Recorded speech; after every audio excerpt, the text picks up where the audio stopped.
کہ جی ہمارا سمپل جو ہے سٹانس ہے کہ خیبر پختونخوا کے فیصلے ہرگز جو ہیں بند کمروں میں باقی نہیں ہونے چاہیے. یہ ہمارے عوام کا مستقبل ہے، یہ ہماری خیبر پختونخوا کے غیور عوام کا، جنہوں نے اس دہشت گردی کے جنگ میں 80,000 سے زیادہ شہادتیں دی ہیں، جن کے سیکیورٹی فورسز شہید ہوئے ہیں، ہماری پولیس شہید ہوئی ہے، ہمارے فوجی جوان شہید ہوئے ہیں. اس میں جو ہے کم سے کم ہمیں اعتماد میں لیے بغیر اگر بند کمروں کے فیصلے یہاں امپلیمنٹ ہوگے، جس پر نہ عوام کا اعتماد ہوگا اور نہ ہی یہاں کی حکومت کا، تو یہ جنگ کوئی بھی نہیں جیت سکتا. تو ہم چاہ رہے یہ ہیں کہ ایک بندہ آتا ہے، اس کا ایک فارمولا ہوتا ہے، وہ ان کو جو ہے مجاہدین اور ہیرو بناتا ہے. دوسرا بندہ آتا ہے، وہ وہاں یہاں پر آپریشنز کرتا ہے. تیسرا بندہ آتا ہے، یہاں پر جو ہے ان کو دوبارہ آباد کرنے کا سوچتا ہے. چوتھا بندہ آتا ہے، وہ دوبارہ آپریشنز کرتا ہے. تو یہ لیبارٹری نہیں ہے، یہ ہمارا صوبہ ہے. یہاں پر جو ہیں ایرے غیرے نہیں رہتے، یہاں پر غیور پختون رہتے ہیں جو پاکستان کے ساتھ مخلص ہے، محب الوطن پاکستانی ہیں. تو ان کو بھیڑ بکریوں کی طرح نہ ٹریٹ کیا جائے اور نہ ہی اسے تجربہ گاہ بنایا جائے کہ ہر بندہ آئے گا اور اپنا تجربہ کر کے چلا جائے گا. ایک واضح پالیسی ہونی چاہیے اور اس پر عمل درآمد ہونا چاہیے، اور پھر ذمہ داروں کو جو ہے انصاف کے کٹہرے میں، قانون کے کٹہرے میں لانا چاہیے کہ یہ چیز کیوں ختم نہیں ہو رہی ہے. 22 ملٹری آپریشن کے بعد، 14,000 انٹیلیجنس بیسڈ آپریشن کے بعد پھر کیوں یہ دہشت گردی ہے؟ تو یہ سوال ہمارا پھر بنتا ہے. لسٹ میں تو نام آیا ہوا ہے جو عمران خان صاحب سے ہر جمعرات کو ایک لسٹ آتی ہے ملاقاتیوں کی. تو انشاءاللہ ابھی جو ہے میں جا رہا ہوں، تو دیکھتے ہیں کہ ملنے دیتے ہیں یا نہیں.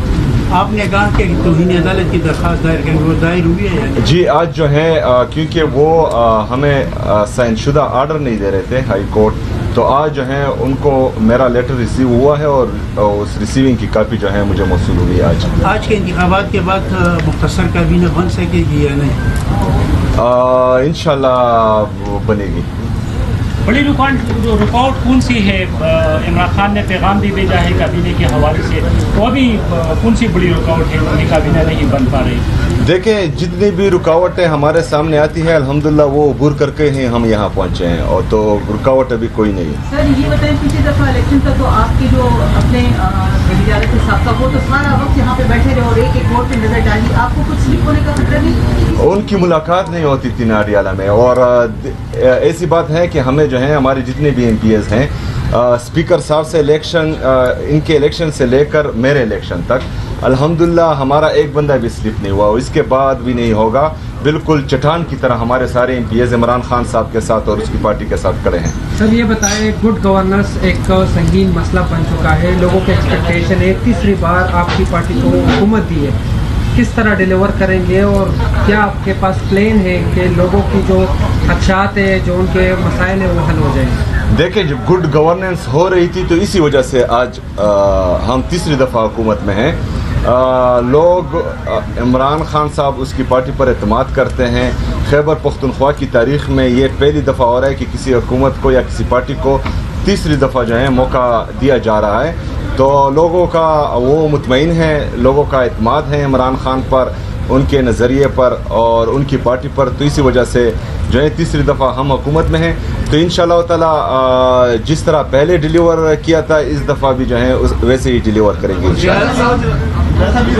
آپ نے اسمبلی کے فلور سے پھر باڑہ میں آپ نے یہ کہا کہ اگر ڈرون حملہ ہوتا ہے یا بڑے ڈیمیج ہوتا ہے تو ہم آرمی چیف کے خلاف FIR درج کریں گے. کل پھر سے باڑہ ضلع میں ایک واقعہ ہوا ہے، کب جا رہے ہیں FIR درج؟ پہلے آپ مجھے یہ بتائیں کہ کولیٹرل ڈیمیج ٹھیک کام ہے کہ غلط ہے؟ تو میں نے یہ کہا ہے کہ جو ذمہ دار ہیں ان کے خلاف جو ہیں FIR کٹنی چاہیے، لیکن اس کے لیے ایک واضح قانون موجود نہیں ہے جس پر کام کیا جا رہا ہے. ہماری جو ان ہاؤس کمیٹی بنی ہے تمام پارلیمانی لیڈرز کی، ان کی باقاعدہ کل سے جو ہے میٹنگ شروع ہوئی ہے اور تقریباً 4-5 گھنٹے یہ میٹنگ جاری رہی، جس میں مختلف امور زیر غور لائے گئے ہیں، جس میں یہ بھی ہے. تو انشاءاللہ تعالی اس کے لیے قوانین بنیں گے اور بنیادی انسانی حقوق جو ہیں وہ کم سے کم خیبر پختونخوا میں پامال نہیں ہوں گے اس کے بعد انشاءاللہ. استنبول میں مذاکرات جو تھے افغان طالبان کے ساتھ وہ تقریباً ناکام ہو چکے ہیں. وزیر دفاع نے ایک ٹویٹ بھی کیا ہے جو جنگی صورتحال سے انہوں نے ماحول بنایا ہے. اس پہ کیا کیونکہ صوبہ یہاں پہ قریبی صوبہ خیبر پختونخوا ہی ہے, اگر سیکورٹی صورتحال خراب ہوتی ہے تو یہاں پہ خراب ہوگی, اس پہ کیا جو ناکام ہوئے ہیں مذاکرات, اس پہ کیا کہتے ہیں؟ دیکھیے جی, میں نے پہلے ہی اسمبلی فلور پر میں کہہ چکا ہوں کہ پاک افغان جو مذاکرات ہو رہے ہیں وہ خوش آئند ہیں, لیکن ہمارے خدشات موجود ہیں کیونکہ مین سٹیک ہولڈر یہاں خیبر پختونخوا ہے, خیبر پختونخوا کی حکومت ہے, خیبر پختونخوا کی عوام ہے. ان کو کسی بھی مذاکرات میں یا کسی بھی فیصلے میں اعتماد میں نہیں لیا گیا تھا, چونکہ ہم نے بار بار یہ واضح کیا تھا کہ ہمیں اعتماد میں لیا جائے, لیکن بہرحال ہمیں اعتماد میں نہیں لیا گیا تھا. ابھی اگر آپ دیکھیں تو یہ کل سے یہ باتیں چل رہی ہے تو دبے الفاظ میں جو ہیں رشیا اور چائنا کی دھمکی بھی آ چکی ہیں. تو میرے خیال میں پاکستان کو اپنا انٹرسٹ دیکھنا چاہیے.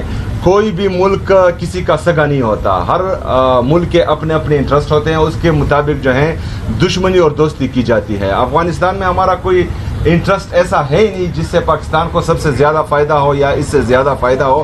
تو میرے خیال میں پاکستان کو آئسولیشن میں نہیں جانا چاہیے. آلریڈی جو ہے ہمارا ایک روایتی حریف ہمارے ایک بارڈر پر موجود ہیں جو ہر وقت پاکستان کو ختم کرنے کا سوچ رہا ہوتا ہے.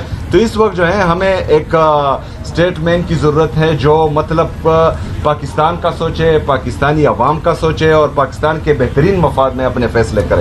وزیر اعلیٰ صاحب, ملٹری آپریشن کی آپ بہت لمبی لگ رہی ہے, مذاکرات کا بھی یہ حال ہے, کس طرح صوبے میں کس طرح ملٹری آپریشنز کی آپ لوگ مخالفت کرتے رہے ہیں اور مذاکرات کی بھی یہ حال ہے, تو کس طرح کیا احساس لاعمل ہے جس سے اس صوبے میں کم سے کم امن کو یقینی بنایا جا سکے؟ آپ کی حکومت کیا پلان لے کے آئی ہے اس سوال؟ دیکھیے جی, ہمارا سمپل جو ہے سٹانس ہے کہ خیبر پختونخوا کے فیصلے ہرگز جو ہیں بند کمروں میں باقی نہیں ہونے چاہیے. یہ ہمارے عوام کا مستقبل ہے, یہ ہماری خیبر پختونخوا کے غیور عوام کا, جنہوں نے اس دہشت گردی کے جنگ میں 80,000 سے زیادہ شہادتیں دی ہیں, جن کے سیکیورٹی فورسز شہید ہوئے ہیں, ہماری پولیس شہید ہوئی ہے, ہمارے فوجی جوان شہید ہوئے ہیں. اس میں جو ہے کم سے کم ہمیں اعتماد میں لیے بغیر اگر بند کمروں کے فیصلے یہاں امپلیمنٹ ہوگے جس پر نہ عوام کا اعتماد ہوگا اور نہ ہی یہاں کی حکومت کا, تو یہ جنگ کوئی بھی نہیں جیت سکتا. تو ہم چاہ رہے یہ ہیں کہ ایک بندہ آتا ہے, اس کا ایک فارمولہ ہوتا ہے, وہ ان کو جو ہے مجاہدین اور ہیرو بناتا ہے. دوسرا بندہ آتا ہے, وہ وہاں یہاں پر آپریشنز کرتا ہے. تیسرا بندہ آتا ہے, یہاں پر جو ہے ان کو دوبارہ آباد کرنے کا سوچتا ہے. چوتھا بندہ آتا ہے, وہ دوبارہ آپریشنز کرتا ہے. تو یہ لیبارٹری نہیں ہے, یہ ہمارا صوبہ ہے. یہاں پر جو ہیں ایرے غیرے نہیں رہتے, یہاں پر غیور پختون رہتے ہیں جو پاکستان کے ساتھ مخلص ہیں, محب الوطن پاکستانی ہیں. تو ان کو بھیڑ بکریوں کی طرح نہ ٹریٹ کیا جائے اور نہ ہی اسے تجربہ گاہ بنایا جائے کہ ہر بندہ آئے گا اور اپنا تجربہ کر کے چلا جائے گا. ایک واضح پالیسی ہونی چاہیے اور اس پر عمل درآمد ہونا چاہیے, اور پھر ذمہ داروں کو جو ہے انصاف کے کٹہرے میں, قانون کے کٹہرے میں لانا چاہیے کہ یہ چیز کیوں ختم نہیں ہو رہی ہے. 22 ملٹری آپریشن کے بعد, 14,000 انٹیلیجنس بیسڈ آپریشن کے بعد پھر کیوں یہ دہشت گردی ہے؟ تو یہ سوال ہمارا پھر بنتا ہے. ایک سنگین مسئلہ بن چکا ہے, لوگوں کے ایکسپیکٹیشن ہے, تیسری بار آپ کی پارٹی کو حکومت دی ہے, کس طرح ڈیلیور کریں گے اور کیا آپ کے پاس پلان ہے کہ لوگوں کی جو خدشات ہیں, جو ان کے مسائل ہیں وہ حل ہو جائیں؟ دیکھیں, جب گڈ گورننس ہو رہی تھی تو اسی وجہ سے آج ہم تیسری دفعہ حکومت میں ہیں. لوگ عمران خان صاحب اس کی پارٹی پر اعتماد کرتے ہیں. خیبر پختونخوا کی تاریخ میں یہ پہلی دفعہ ہو رہا ہے کہ کسی حکومت کو یا کسی پارٹی کو تیسری دفعہ جو ہے موقع دیا جا رہا ہے. تو لوگوں کا وہ مطمئن ہیں, لوگوں کا اعتماد ہے عمران خان پر, ان کے نظریے پر اور ان کی پارٹی پر. تو اسی وجہ سے جو ہے تیسری دفعہ ہم حکومت میں ہیں. تو انشاءاللہ تعالی جس طرح پہلے ڈیلیور کیا تھا اس دفعہ بھی جو ہے ویسے ہی ڈیلیور کریں گے انشاءاللہ. آپ نے اسمبلی کے فلور سے پھر باڑہ میں آپ نے یہ کہا کہ اگر کوئی ڈرون حملہ ہوتا ہے یا بڑے ڈیمیج ہوتا ہے تو ہم آرمی چیف کے خلاف FIR درج کریں گے. کل پھر سے باڑہ ضلع میں ایک واقعہ ہوا ہے, کب جا رہے ہیں FIR درج؟ پہلے آپ مجھے یہ بتائیں کہ کولیٹرل ڈیمیج ٹھیک کام ہے کہ غلط ہے؟ تو میں نے یہ کہا ہے کہ جو ذمہ دار ہیں کہ ان کے خلاف جو ہیں FIR کٹنی چاہیے، لیکن اس کے لیے ایک واضح قانون موجود نہیں ہے جس پر کام کیا جا رہا ہے. ہماری جو ان ہاؤس کمیٹی بنی ہے تمام پارلیمانی لیڈرز کی، ان کی باقاعدہ کل سے جو ہے میٹنگ شروع ہوئی ہے اور تقریباً 4-5 گھنٹے یہ میٹنگ جاری رہی، جس میں مختلف امور پر مختلف امور زیر غور لائے گئے ہیں، جس میں یہ بھی ہے. تو انشاءاللہ تعالی اس کے لیے قوانین بنیں گے اور بنیادی انسانی حقوق جو ہیں وہ کم سے کم خیبر پختونخوا میں پامال نہیں ہوں گے اس کے بعد انشاءاللہ.